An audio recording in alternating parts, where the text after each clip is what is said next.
it's about fall time to harvest what you may have planted over the summer. Rob and Sharon doing just that this morning, live from the garden. Top of the morning.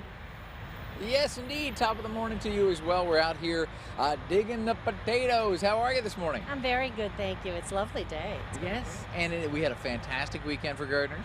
We did, and the rain really helped. Yes. It made it a lot easier to plant bulbs for a lot of people, and the soil didn't stay as wet as I thought it was going to. Well, there you go. Now, we did get some frost, though, so that means the season's kind of over for a few folks, or at least winding down. Yeah, for some people. We don't see any evidence of that out here, fortunately. We're closer to the lake, so that probably helps. Yep. At home, we just had it on the roofs, so I think things are okay in most cases. So we're waiting for a hard frost now. There you go. Well, we're hanging tough out here and digging the potatoes. So what's the key here? I guess step one is try not to spear too many of them. Yes, that really is the worst part about digging potatoes. And so you start out from the row and work your way in. Okay. And if you do spear any, it's really important to put those aside and use them right away. Yeah, otherwise they'll go and bad. Store them, right. So we have two different kinds of potatoes in here. We have French fingerling potatoes. Right.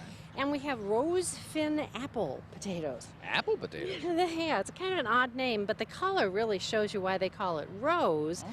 I'm not sure about the apple part. Well, you know, in French, apple or potato is pomme de terre, which means apple of the earth. Oh, there you go. Oh, that's it. That's a guess. Thank you. Now, we'll see what we get here as we dig. When we planted these, we planted them in a trench, and then we slowly added soil. So not individual holes. No, and we started then to hill them over the season and added soil. By hill them, you mean basically build the dirt up around the plant as it grows? Exactly. And now the soil is covering the potatoes to a point where they're down pretty low. Mm-hmm. You wait till the very end, as long as you can wait for potatoes to harvest them. Right. Wait till the vines die down completely, and then leave them in the ground for another couple of weeks. Okay. These probably were ready to harvest a couple of weeks ago, but you don't have to, and they're better stored in the ground than they are The rain above kept ground. us out of the garden for a bit. All right, here, let's see what we got here. Oh, here we go. There we hit Now some. we're getting somewhere. It's Look at that.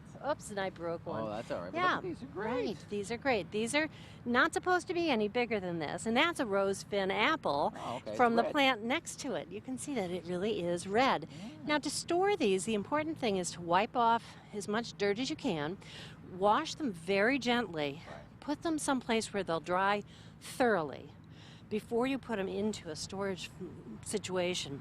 And then when you do store them, we always think of storing potatoes in a really dry setting, Sure. but they really should be in a very high humidity situation. Really? So putting them in a plastic bag with some holes in it Okay. at about between 38 and 40 degrees and not too cold will help to store them longer. Perfect. If they're too warm, they'll start to shrivel. Okay, And so we too don't want that. dry without the humidity, they'll shrivel and they won't last as long. And they taste great. Sooner you can get them into a dish, the better at this point. So it looks Exactly. fantastic. We'll be back out in the garden in about 20, 25 minutes or so. Right now, let's go get caught up on the news. Thank you, sir.